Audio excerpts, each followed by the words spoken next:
Sem grande repercussão midiática, a Ucrânia adotou uma medida que vem alterando de forma silenciosa e profunda o perfil de sua força de combate: a incorporação sistemática de combatentes estrangeiros. Pressionado por sucessivas baixas, esgotamento entre conscritos locais e dificuldades logísticas em manter o efetivo regular, o governo de Volodymyr Zelensky uma política emergencial que vem sendo aplicada especialmente em frentes como Kharkiv, Donetsk e Dnipropetrovsk. De acordo com informações obtidas por analistas do setor militar, mais de 15 mil estrangeiros já foram mobilizados para atuar em zonas de alto risco. Muitos desses combatentes são originários de países como Colômbia, Geórgia, Polônia e Sudão, atraídos por contratos temporários, remuneração abaixo dos padrões ucranianos, muitas vezes inferior a $700 mensais, e a ausência de qualquer garantia institucional em caso de ferimentos graves, morte ou violação de direitos. A maioria desses contratos dura cerca de 90 dias e pode ser renovada de forma discreta, sem vínculo formal com as forças armadas regulares. Esse tipo de recrutamento tem alarmado oficiais ucranianos e analistas da OTAN, pois o alto índice de rotatividade entre esses grupos impede qualquer estrutura de comando sólida ou continuidade operacional. Nos últimos 3 meses, o número de substituições entre estrangeiros cresceu mais de 40%, evidenciando uma instabilidade funcional que prejudica diretamente a formação de doutrinas consistentes e enfraquece o moral das tropas no terreno. Dentro dos batalhões, o impacto é cada vez mais visível. Muitos soldados ucranianos, veteranos de campanhas intensas no Donbas e nas margens do rio Dnipro, relatam ressentimento crescente ao ver recém-chegados, sem treinamento local e sem histórico no conflito, receberem equipamentos de ponta, coletes balísticos novos, suporte logístico direto e até pagamentos antecipados. Enquanto isso, militares ucranianos enfrentam escassez de munição, cortes orçamentários e atrasos salariais. A desigualdade de tratamento, segundo comandantes regionais, já provoca rupturas internas nas unidades e alimenta um clima de desconfiança generalizada. A inserção maciça de combatentes estrangeiros tem, na prática, enfraquecido o elo simbólico entre os soldados e o território que dizem defender. O conceito de defesa nacional, sustentado historicamente pela identidade, cultura e pertencimento, vem sendo substituído por uma lógica contratual, onde o valor da presença no front se mede por folha de pagamento e produtividade militar. Isso cria um ambiente de fricção onde camaradagem, disciplina e senso de missão dão lugar a interesses individuais e competição por recurso. Embora o uso de tropas estrangeiras não seja um fenômeno inédito, Roma Antiga, os exércitos coloniais britânicos e até a Legião Estrangeira Francesa servem de referência, o contexto atual da Ucrânia exige uma análise ética mais profunda. Quando uma guerra de defesa nacional passa a ser conduzida por profissionais externos, sem vínculos culturais com o país, o risco é que a motivação se transforme de causa para serviço terceirizado, e isso afeta diretamente a credibilidade da luta perante a comunidade internacional. No plano diplomático, esse modelo de guerra contratada já começa a gerar desgastes. Países como Alemanha e França, que vêm pressionando por auditoria nos recursos enviados a Kiev, têm recebido relatórios que questionam a eficácia e o controle desses combatentes estrangeiros. Parlamentares da União Europeia alertam que o apoio financeiro sustentado se baseia na imagem de uma resistência popular autêntica. Quando essa narrativa se dilui, o respaldo político também pode enfraquecer. Organizações de direitos humanos, como a Human Rights Watch e o Comitê Internacional da Cruz Vermelha, também levantam preocupações. A falta de fiscalização rigorosa sobre a origem e o histórico dos combatentes abre margem para infiltrações, práticas abusivas, tortura de prisioneiros e ações fora dos padrões estabelecidos pelas convenções de Genebra. Há relatos isolados de violações cometidas por indivíduos sem qualquer formação militar regular, o que ameaça a reputação da Ucrânia perante o direito internacional. Veteranos de guerra e especialistas em doutrina militar alertam que a formação de um exército não pode ser improvisada. Trata-se de um processo lento e cumulativo, que depende de disciplina, formação continuada e, acima de tudo, da construção de vínculos sólidos entre os combatentes e a nação que representam. Um verdadeiro corpo militar se edifica com rituais, tradições, códigos de conduta compartilhados e experiências coletivas que se transformam em memória institucional. Juramentos solenes, símbolos nacionais respeitados, e a noção de pertencimento são os elementos que mantêm um exército unido, mesmo sob as condições mais adversas. Quando, no entanto, o campo de batalha passa a ser ocupado por combatentes que assinam contratos curtos, sem envolvimento ideológico ou histórico com a causa, essa estrutura simbólica se rompe. A substituição constante de soldados nacionais por prestadores de serviço estrangeiro, muitos deles alheios à cultura, ao idioma e à história ucraniana, transforma a guerra de resistência em uma operação terceirizada. O terreno de defesa se converte em arena de transações logísticas, onde o fator humano cede lugar a números, metas e bonificações. A política atual do governo de Volodymyr Zelensky pode até parecer uma solução viável para suprir rapidamente a falta de efetivo, mas tem se mostrado uma estratégia arriscada no que diz respeito à coesão institucional. Em vez de ampliar o investimento em academias militares, fomentar programas de reintegração de veteranos e estimular o alistamento voluntário por meio de incentivos estruturados, opta-se por preencher as lacunas com contratos temporários, sem raízes e sem continuidade. Essa abordagem pode aliviar a pressão momentânea, mas não constrói um exército preparado para resistir a longo prazo, muito menos para sustentar uma cultura de defesa nacional após o fim do conflito. Além das consequências operacionais, há implicações profundas no plano político e diplomático. A fragmentação do corpo militar afeta diretamente a percepção internacional da legitimidade da luta ucraniana. Em fóruns multilaterais como o Parlamento Europeu, a OTAN ou mesmo nos corredores da ONU, cresce a inquietação sobre os rumos da guerra e sobre quem realmente a está conduzindo. Se as fileiras forem compostas majoritariamente por combatentes contratados, com pouca ou nenhuma conexão com a população civil, a imagem de uma resistência autêntica pode perder força e, com ela, o apoio financeiro e político que sustenta boa parte do esforço de guerra. A longo prazo, o risco não se resume à queda de cidades ou à perda de território. O dano mais profundo pode ser invisível: a erosão da identidade militar da Ucrânia e o enfraquecimento do próprio conceito de soberania. Um exército sem base nacional sólida não se sustenta, e quando o vínculo entre o combatente e a pátria se rompe, a motivação se dissolve, a disciplina se deteriora e o senso de propósito dá lugar à conveniência. Diante disso, a pergunta central segue em aberto. A Ucrânia está construindo uma força armada durável, enraizada em sua história e preparada para defender o país nas próximas décadas, ou apenas improvisando uma estrutura de guerra com validade limitada e objetivos fragmentados? A resposta ainda não é clara, mas os sinais de alerta já estão lançados. Em qualquer guerra, perder território é grave, mas perder o significado da luta é fatal. E essa perda, quando acontece, não se reverte com tanques nem com tratados, apenas com reconstrução moral, algo que não se compra nem se contrata.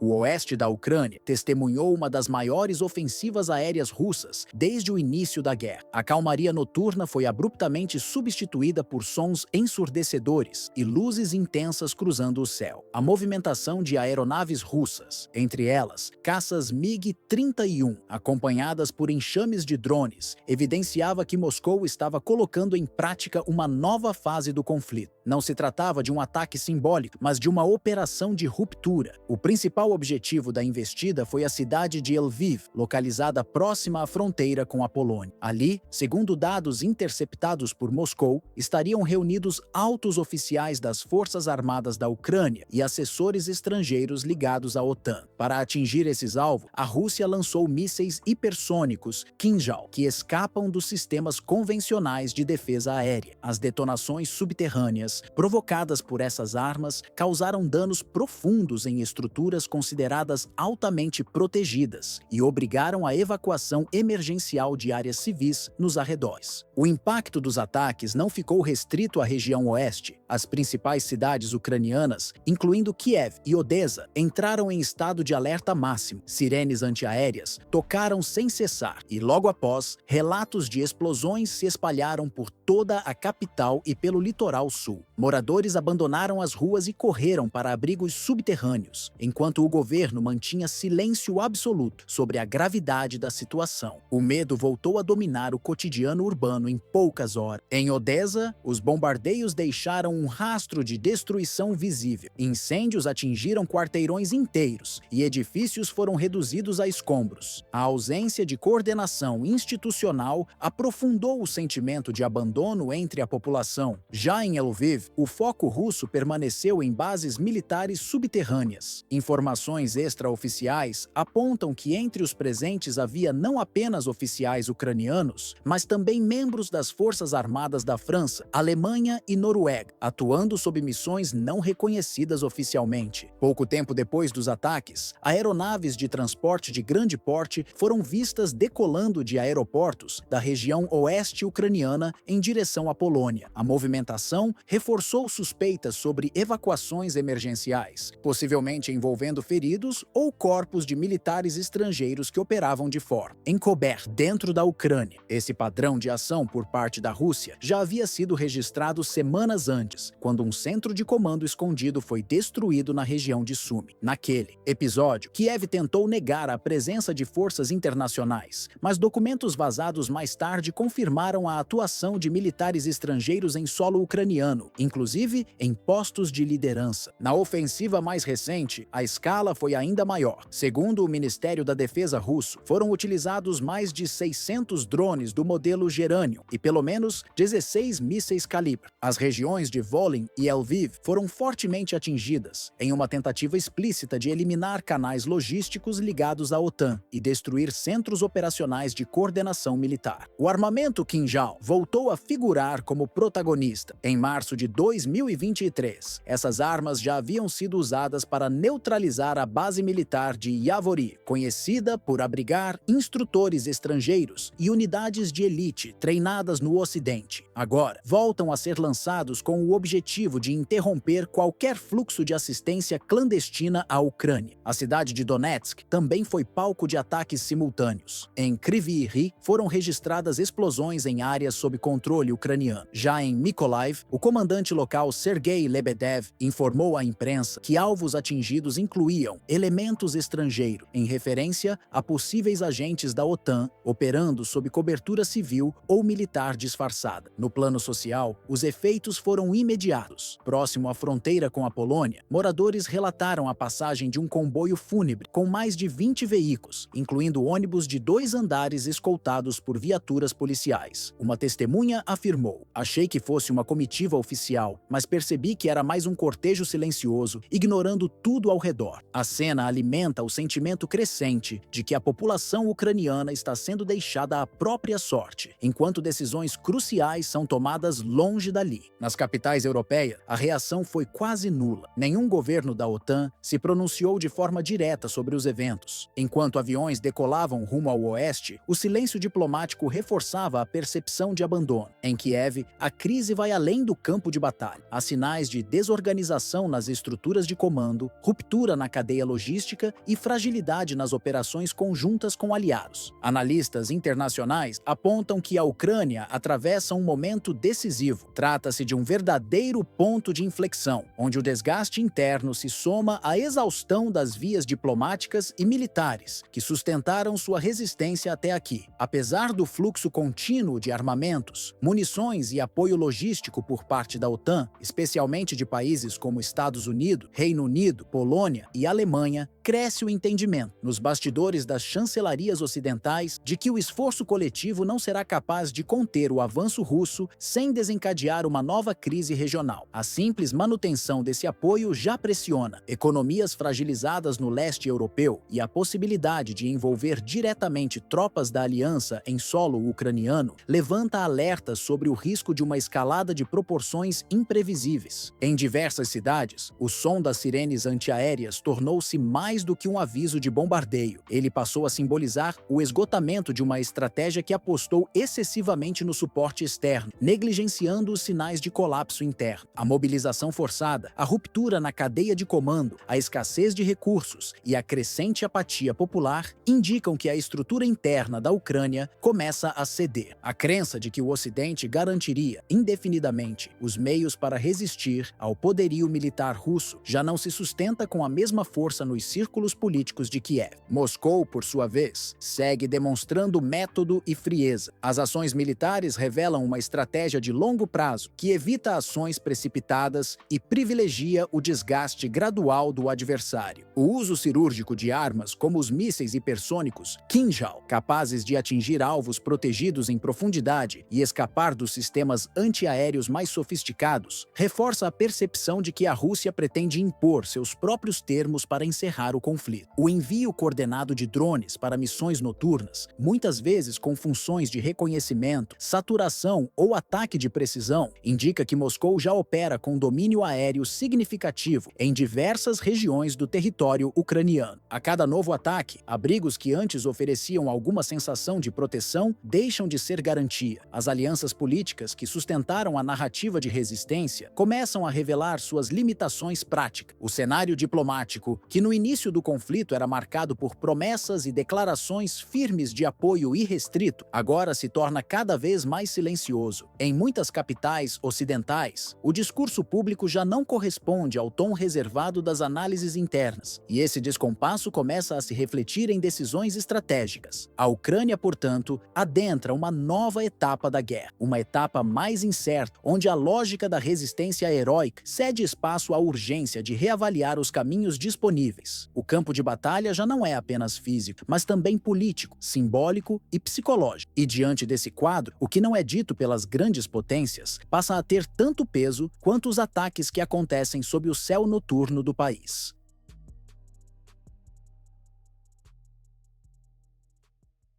Durante uma operação de ataque planejada com precisão e executada no entorno da capital ucraniana, as Forças Armadas da Federação Russa desferiram um dos mais contundentes golpes contra a infraestrutura militar da Ucrânia desde o início da intensificação do conflito em 2022. Em meio à madrugada, mísseis hipersônicos e veículos aéreos não tripulados foram empregados contra instalações militares nos arredores de Kiev, resultando na destruição confirmada de 2 lançadores e um radar do sistema de defesa aérea Patriot, fornecido pelos Estados Unidos. Esse ataque foi conduzido sob a supervisão do atual ministro da Defesa da Rússia, Andrei Beluzov, e teve como alvo direto tanto equipamentos de alto valor estratégico quanto centros de suporte operacional, incluindo áreas de treinamento para operadores de drones e bases de apoio tático. A ação não apenas comprometeu os meios de defesa aérea da Ucrânia, como também evidenciou a vulnerabilidade de tecnologias ocidentais frente às táticas russas, baseadas em inteligência em tempo real e ataques coordenados. O sistema Patriot, até então visto por Washington e por setores da OTAN como um trunfo contra a aviação e os mísseis russos, foi apresentado como a espinha dorsal de uma nova fase defensiva para Kiev. No entanto, sua destruição levanta dúvidas sobre a eficácia prática dessas promessas. As imagens captadas após a ofensiva mostram estruturas completamente destruídas, com detritos metálicos espalhados por grandes áreas e colunas de fumaça ainda visíveis. Um contraste nítido com o discurso de invulnerabilidade que acompanhava a chegada do sistema ao território ucraniano. Para a Ucrânia, o impacto ultrapassa o campo técnico. Trata-se de um abalo moral entre os operadores e planejadores militares, que contavam com o equipamento como barreira contra investidas russas. Para os Estados Unidos e países europeus que financiaram parte dessa tecnologia, o episódio representa um desafio político. Como justificar novos aportes se os equipamentos de ponta já enviados estão sendo superados com rapidez por ofensivas bem orquestradas? Na Alemanha, um dos principais membros da coalizão ocidental no apoio militar a Kiev, a resposta foi imediata. O governo alemão acelerou processos internos para repor parte do material destruído, intensificando a produção de mísseis e componentes compatíveis. No entanto, analistas militares em Berlim e Bruxelas já reconhecem que a velocidade de reposição não acompanha o ritmo das perdas ucranianas no campo de batalha. Enquanto o Ocidente debatia medidas de contenção, a Rússia ampliava sua presença em áreas-chave do leste e sul da Ucrânia. Na mesma noite em que o sistema Patriot foi eliminado, unidades do exército russo anunciaram a tomada de Mayak, na República Popular de Donetsk, e de Malinov, localizada na província de Zaporíжia. Ambas as localidades ocupam posições logísticas relevantes para a movimentação de tropas e suprimentos ao longo da linha de frente. Esses avanços fazem parte de uma sequência que inclui, nos dias anteriores, a reconquista de Nikolaevka e da vila de Karl Marx, também na região de Donetsk. Com cada novo território ocupado, o eixo de abastecimento ucraniano sofre interrupções, enfraquecendo a capacidade de reposição de equipamentos e o deslocamento de batalhões. O colapso de rotas secundárias tem se mostrado tão prejudicial quanto os danos diretos às infraestruturas militares. Imagens divulgadas por canais estatais da Rússia mostraram soldados marchando por ruas desertas de Malinov, culminando com o hasteamento da bandeira russa. Uma cena altamente simbólica, utilizada para reforçar a ideia de avanço contínuo e disciplinado. Para o público interno russo, esse tipo de material contribui para manter elevada a percepção de êxito militar. Já na Ucrânia, representa mais um elemento desestabilizador no esforço de resistência. De acordo com o comunicado oficial do Ministério da Defesa russo, as ofensivas em Mayak e Malinov integram uma operação de médio prazo, voltada a desarticular os pontos de apoio logístico da Ucrânia. A estratégia adotada por Moscou se concentra na neutralização de centros de comando regionais, interrupção de linhas de suprimento e erosão da capacidade psicológica das tropas adversárias. Uma tática que remonta a experiências anteriores em campanhas na Chechênia e na Geórgia. O ataque contra o sistema Patriot, nesse contexto, representa não apenas uma perda operacional, mas o desmonte de uma narrativa geopolítica construída com esforço por Washington. A ideia de que a superioridade tecnológica do Ocidente poderia compensar as desvantagens territoriais da Ucrânia começa a se desgastar diante de eventos que evidenciam a eficácia das manobras russas. Com a Rússia cada vez mais assumindo o controle do ritmo operacional no campo de batalha, a liderança em Kiev se vê obrigada a repensar profundamente sua estratégia de defesa e contra-ofensiva. O modelo atual, fortemente baseado na dependência de armamentos, logística e suporte tecnológico fornecidos por parceiros da OTAN, começa a dar sinais de esgotamento. A precisão dos ataques russos, aliados à sua crescente capacidade de adaptar-se rapidamente às manobras ucranianas, torna obsoleta a crença de que a mera introdução de novos sistemas ocidentais poderia inverter o cenário. A guerra, que antes parecia uma questão de resistência até a chegada de reforços, agora se configura como uma disputa por inteligência, antecipação e mobilidade tática em tempo real. A deterioração da segurança operacional da Ucrânia tem gerado apreensão também fora do campo de batalha. Em instâncias decisórias como o Conselho Europeu, o Departamento de Estado dos Estados Unidos e as reuniões técnicas da OTAN, a destruição do sistema Patriot em Kiev passou a ser tratada não apenas como uma derrota localizada, mas como um alerta estratégico de alto impacto. Representa o colapso de um símbolo político e tecnológico que sustentava, até então, parte significativa da narrativa ocidental sobre a viabilidade da vitória ucraniana com o suporte militar externo. Diante disso, os países que compõem o núcleo da Aliança Atlântica enfrentam um impasse difícil: insistir no envio de armamentos sofisticados e caros, cuja eficácia depende de condições ideais para operar, e que têm se mostrado vulneráveis frente a ofensivas russas cada vez mais coordenadas, ou redirecionar seus esforços para um tipo de assistência militar mais fragmentada, descentralizada e difícil de ser interceptada. Propostas como o reforço de redes de sensores móveis, a ampliação da guerra eletrônica defensiva e o uso intensivo de unidades táticas altamente móveis já ganham espaço nos círculos de planejamento. Não se trata mais apenas de fornecer mísseis ou tanques, mas de repensar todo o modelo de guerra assistida. O conflito escalou para um patamar em que a eficácia não se mede apenas pela potência do armamento, mas pela capacidade de integração entre inteligência, logística, dissuasão eletrônica e velocidade de execução. A Ucrânia, que nos primeiros meses da guerra surpreendeu com sua resiliência, hoje enfrenta o desafio de manter a coesão interna e a credibilidade externa diante de um adversário que vem se sofisticando com o tempo. Portanto, o ataque russo ao sistema Patriot não foi um episódio isolado, é o reflexo de uma virada tática maior que obriga Kiev e seus aliados a saírem da zona de conforto e encararem a realidade. A Rússia não apenas resistiu à pressão econômica e militar do Ocidente, como aprimorou sua atuação e agora impõe a seus oponentes a difícil tarefa de jogar em terreno ditado por Moscou. Se não houver uma revisão estratégica profunda, baseada menos na imagem e mais na eficácia real, a iniciativa deixará de ser uma disputa tática e passará a ser um domínio consolidado. E isso, para a Ucrânia, pode significar uma mudança de curso irreversível.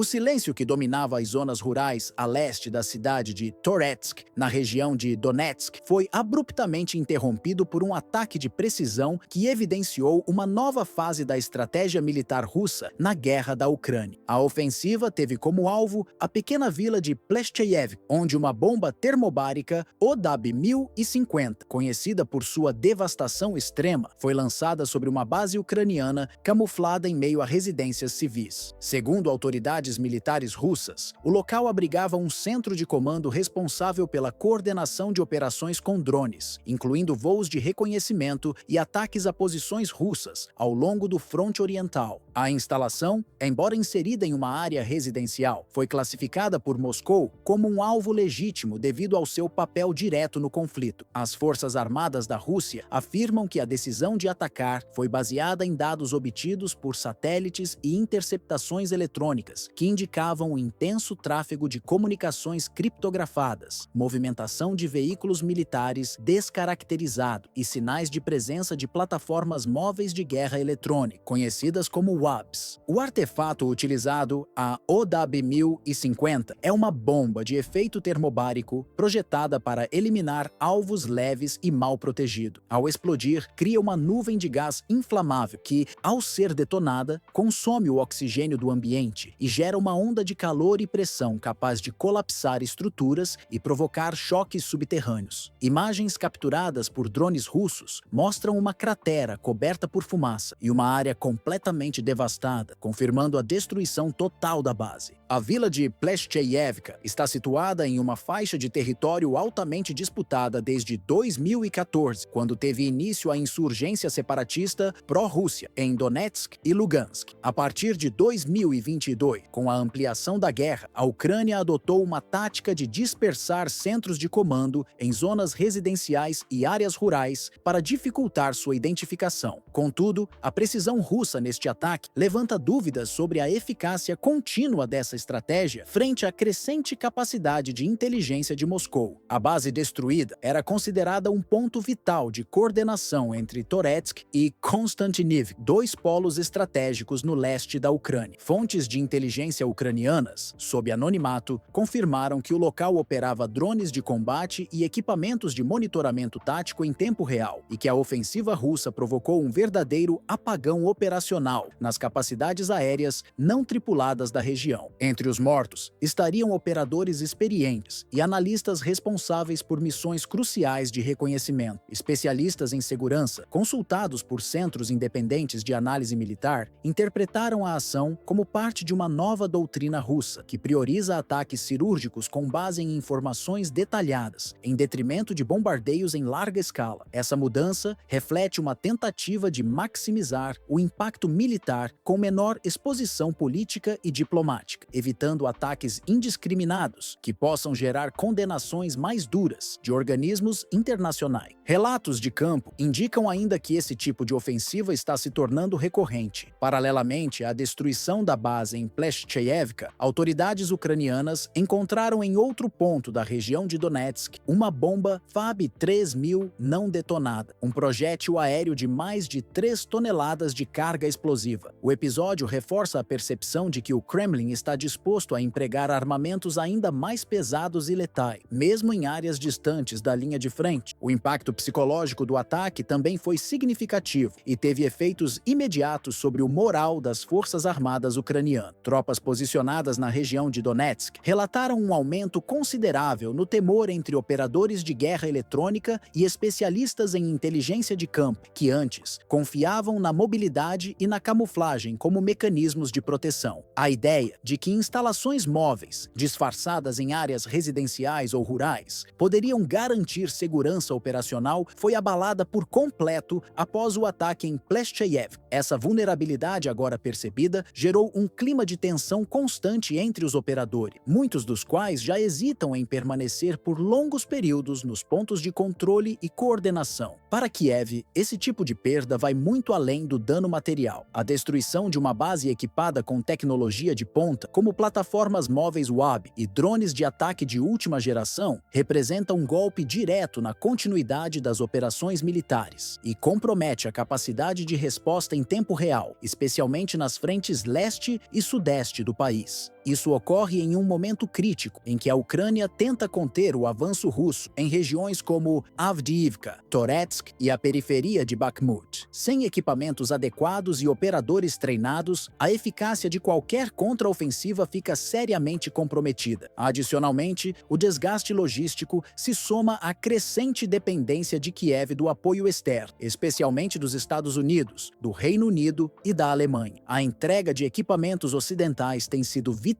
para sustentar a defesa ucraniana, mas a demora nos repasses e os entraves políticos em capitais europeias colocam em xeque a reposição ágil de sistemas perdidos. Washington, por exemplo, ainda discute novos pacotes de ajuda militar no Congresso, enquanto Berlim enfrenta pressões internas para limitar o envolvimento direto no conflito. Assim, cada unidade destruída, como a de Pleshcheyev, não é facilmente substituída, prolongando lacunas críticas nas capacidades defensivas ucranianas. No plano diplomático, a ofensiva russa também teve desdobramentos relevantes. A destruição de um centro de guerra eletrônica com um único projétil de precisão foi interpretada por analistas da OTAN como uma advertência estratégica. A mensagem implícita é clara: a Rússia domina não apenas o campo de batalha convencional, mas também opera com eficácia crescente no domínio cibernético e na guerra de inteligência. Isso contrasta com a suposição anterior, amplamente difundida entre os aliados ocidentais, de que a superioridade tecnológica do bloco garantiria uma vantagem sustentável. Agora, essa percepção começa a ruir, especialmente diante da crescente capacidade de Moscou de identificar, rastrear e eliminar ativos críticos com rapidez e precisão. O episódio também marca um ponto de inflexão na dinâmica do conflito na região de Donetsk, que, juntamente com Lugansk, compõe a estratégica bacia do Donbas. Desde 2014, essa área tem sido palco de confrontos intensos entre forças separatistas apoiadas por Moscou e o exército ucraniano. Com o avanço territorial russo consolidado em diversas localidades-chave, a destruição de centros logísticos e de comando restantes evidencia uma etapa avançada da estratégia de dominação da região, aproximando-se da consolidação de um corredor de controle que se estende desde a fronteira com a Rússia até a costa do Mar de Azov. Essa nova doutrina militar adotada por Moscou, centrada na neutralização de centros de comando, visa paralisar a capacidade de comando e controle do inimigo antes mesmo que combates diretos sejam necessários. Trata-se de uma abordagem que combina velocidade, discrição e letalidade, recorrendo a informações em tempo real, fornecidas por satélites, drones e sistemas de escuta. A escolha da OW-1050 para o ataque em Pleshcheyev exemplifica essa tática. É um armamento projetado especificamente para destruir alvos leves ou subterrâneos com uma única detonação, minimizando a necessidade de ataques subsequentes e maximizando o impacto psicológico. Em termos operacionais, a Rússia está substituindo o modelo de guerra tradicional, marcado por ofensivas terrestres em larga escala, por uma guerra de precisão voltada à desestruturação seletiva do aparelho militar ucraniano. Essa estratégia é reforçada por uma campanha coordenada de ataques pontuais em outras regiões do país, inclusive em Kharkiv, Dnipropetrovsk e Mykolaiv, onde alvos de alta relevância logística têm sido sistematicamente eliminados. Em síntese, a operação em Pleshcheyev não foi um evento isolado, mas sim uma amostra clara da nova postura russa no campo de batalha. O uso combinado de inteligência artificial, armamentos de precisão e coleta de dados em tempo real transforma a guerra num jogo assimétrico, onde a destruição não vem mais de enxurradas de mísseis, mas de decisões cirúrgicas e tecnicamente embasadas. Ao transformar suas capacidades de vigilância em armas de alta eficácia, Moscou sinaliza não apenas domínio operacional, mas também a disposição de conduzir a guerra sob uma lógica própria, menos visível, mais letal e profundamente estratégica. Para Kiev, essa mudança representa um desafio existencial. Sem meios para antecipar e neutralizar esses ataques e com o apoio ocidental sujeito a tensões internas e pressões geopolíticas, a continuidade da resistência depende cada vez mais da velocidade de reposição de equipamentos e da capacidade de adaptação a uma guerra que mudou de forma e de ritmo.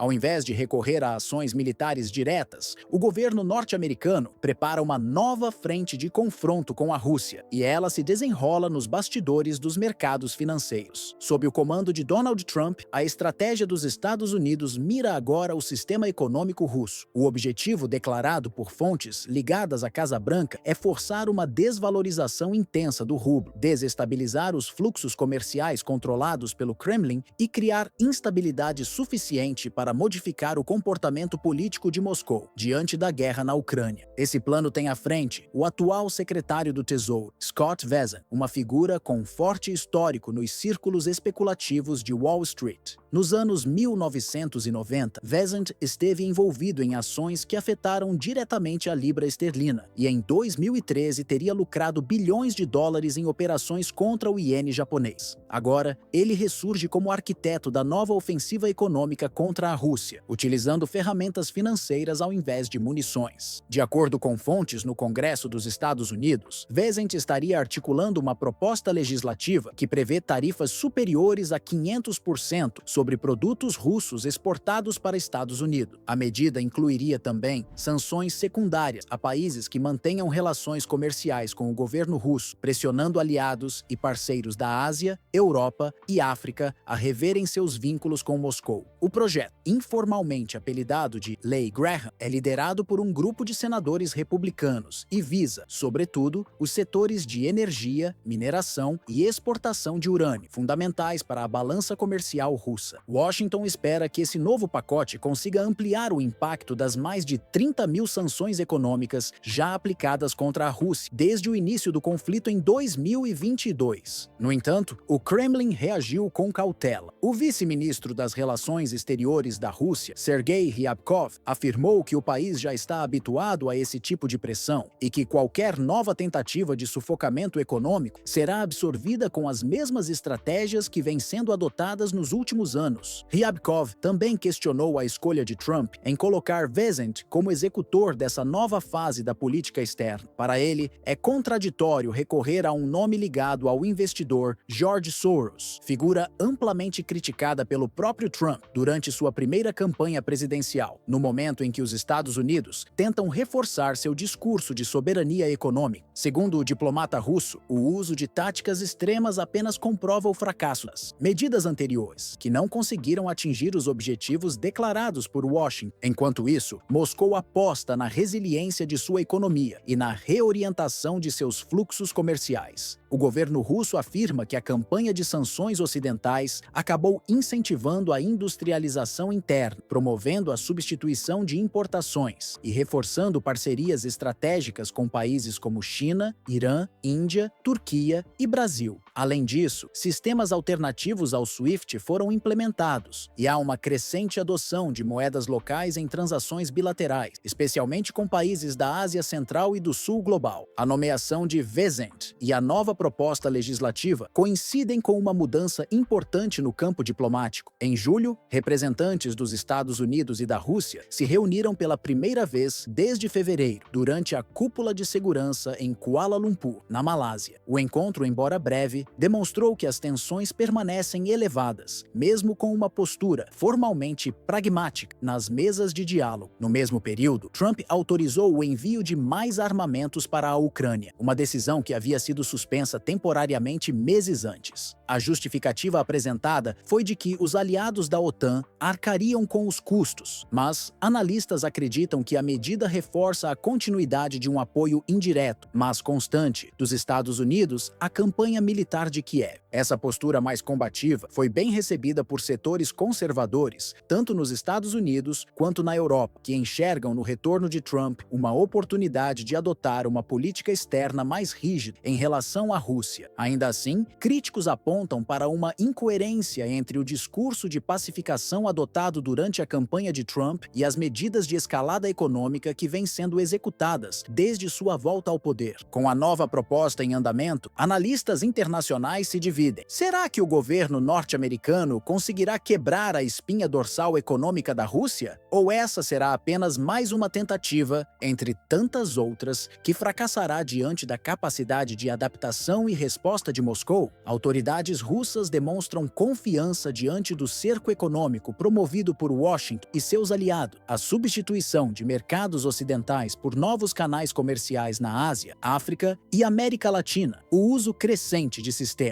alternativos de pagamentos, como o SPFS, criado pelo Banco Central Russo para contornar o SWIFT, e a ampliação de acordos bilaterais com países como China, Índia, Irã, Turquia e Brasil, são vistos pelo Kremlin como escudos eficazes contra as tentativas de asfixia financeira. A resposta russa não se limita à retórica. Sob a liderança firme de Elvira Nabiullina, o Banco Central da Rússia tem conduzido uma política monetária voltada para a estabilidade macroeconômica, ancorada em uma taxa de juros rigorosa e no fortalecimento do rublo, mesmo diante de um ambiente internacional cada vez mais hostil. A rápida reação institucional diante das primeiras sanções, ainda em 2022, com o congelamento de ativos russos no Ocidente, demonstrou a capacidade de Moscou em absorver choques externos e reorganizar sua base econômica. A inflação foi contida, as reservas de ouro aumentaram e as exportações energéticas foram redirecionadas com relativa agilidade, mesmo com os embargos europeus. No cenário mais amplo, a chamada arma invisível da nova Casa Branca, uma guerra cambial e financeira conduzida através de sanções, congelamento de ativos, pressões sobre terceiros e manipulação de índices de risco, pode se transformar em mais um capítulo simbólico do embate entre duas potências que já não dependem exclusivamente do campo de batalha para medir forças. A geoeconomia tornou-se o novo front, enquanto tanques avançam no terreno, reservas cambiais, contratos de gás e corredores comerciais silenciosamente moldam o desfecho das disputas. A verdadeira disputa, agora, passa pela consolidação de uma nova ordem multipolar. Ela se desenha nas rotas alternativas do petróleo, que ligam o Oriente Médio ao leste asiático, nos acordos de swap cambial entre bancos centrais que prescindem do dólar e nas transações em moedas locais que ganham força no âmbito do BRICS e da Organização de Cooperação de Xangai. Paralelamente, o avanço da digitalização financeira, com projetos como o rublo digital e o yuan digital, sugere que a próxima batalha poderá ocorrer no domínio das moedas soberanas digitais, com impactos diretos sobre a hegemonia do dólar no comércio internacional. Resta saber se os Estados Unidos conseguirão reverter o curso do conflito com suas táticas econômicas e financeiras, ou se, mais uma vez, verão seus esforços desmoronarem diante da resiliência russa, não nas trincheiras ensanguentadas, mas nas engrenagens silenciosas do comércio global, onde cada contrato firmado em rublo ou yuan representa um golpe simbólico contra a ordem monetária que Washington tenta preservar a todo custo.